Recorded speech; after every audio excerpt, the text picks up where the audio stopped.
When it comes to moving information around, good or bad, there's nothing as fast as social media and the internet. Case in point, just ask one Ms. Shirley Sherrod. Now, recently, an excerpt of a video was posted of Ms. Sherrod speaking to an audience.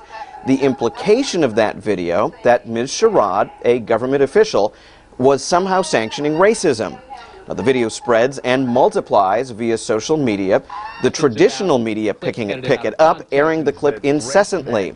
But wait, maybe the video clip doesn't really show what people thought it showed. Yeah, too late. Officials in the government have already asked Ms. Sherrod to resign, which she has, all in less than 24 hours.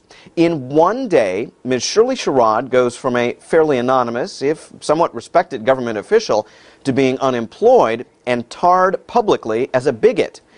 And now it seems it was all a terrible mistake.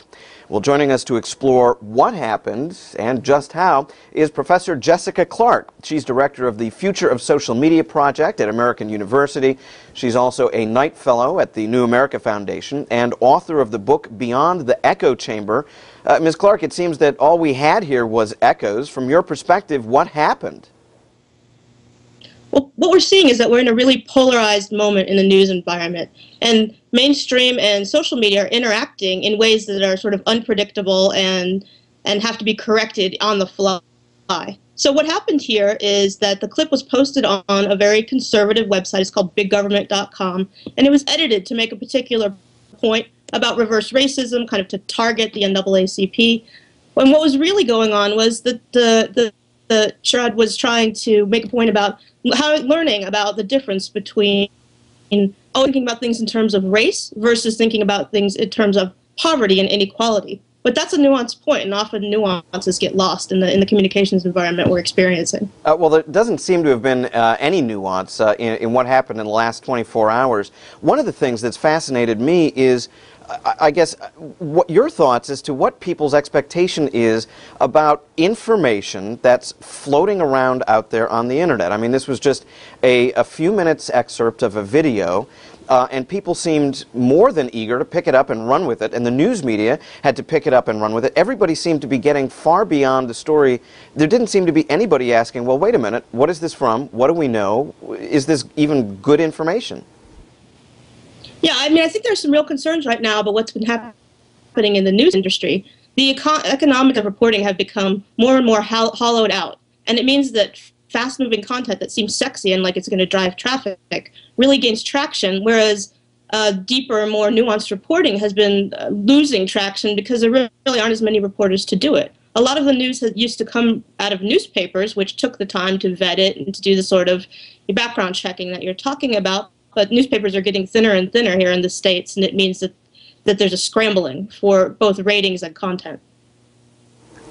And of course, meanwhile, one person's, I mean, beyond the economics, one person's reputation has been completely tarred. Well, perhaps two people as well. I mean, I'm curious on your thoughts as to how you think social media will now respond, both in terms of their understanding and people's understanding of Shirley Sherrod, and people's understanding of Andrew Breitbart, who was the guy who originally distributed this video.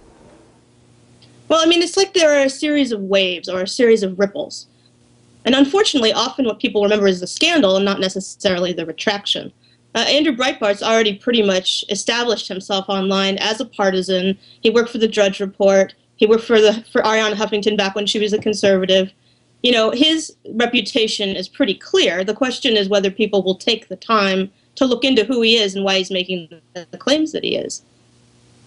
As for her, you're going to have to climb back up first and, you know, do a series of interviews or find other ways to kind of, you know, get justice and to try to make it clear what she really was trying to say. It's not really a fair system, and it's not as though the mainstream or the public media projects that I study have really figured out how to rectify these things because, you know, we live in this skimming culture. It's part of a larger discussion you know? Exactly. Well, you know, I was thinking that this is a new discussion. You know, it seems never the term viral has been more appropriate, but I'm reminded of the Mark Twain comments some 150 plus years ago. Bad news can be, you know, out the door and halfway around the world before good news even has its shoes on, or something like that. I probably have that just a little bit flunked, but still the idea is right. It seems that this bad news, people, you know, at a time when people, it should seem, should be skeptical of what they're seeing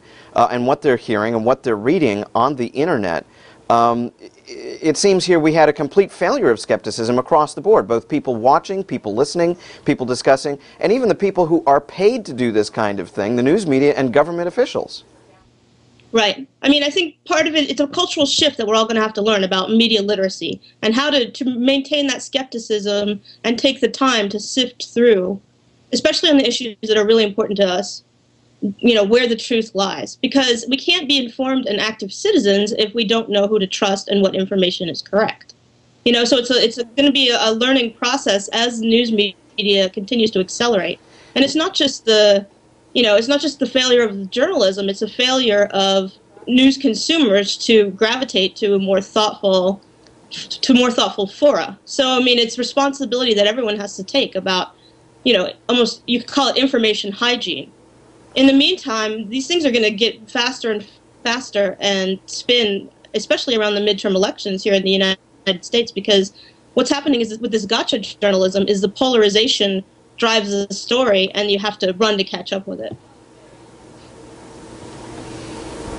Last question. I'm just wondering your thoughts as to whether you think we will have learned our lesson from this episode, or whether you expect that we're going to be seeing more instances like this, and perhaps even on a more serious level in terms of bad information floating around, people responding in ways that seem, in retrospect, inappropriate. Do you think we're going to learn a lesson from this, or are we going to have more?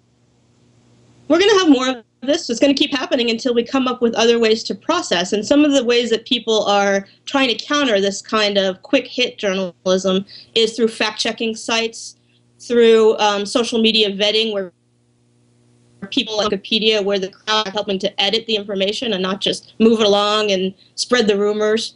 You know, through talking heads, sort of one-on-one, what are the motivations behind these kinds of things, and trying to refute them directly. I mean, I think it's almost like an arms race. And so I think that we should expect more of these kinds of scandals and be on the lookout for them. And one of the ways that's been really effective to combat these has been through humor. We've been seeing on things like The Daily Show and The Colbert Report, these kind of he said, she said things really, you know, being sped up and then spun out to the point where they become ludicrous rather than serious.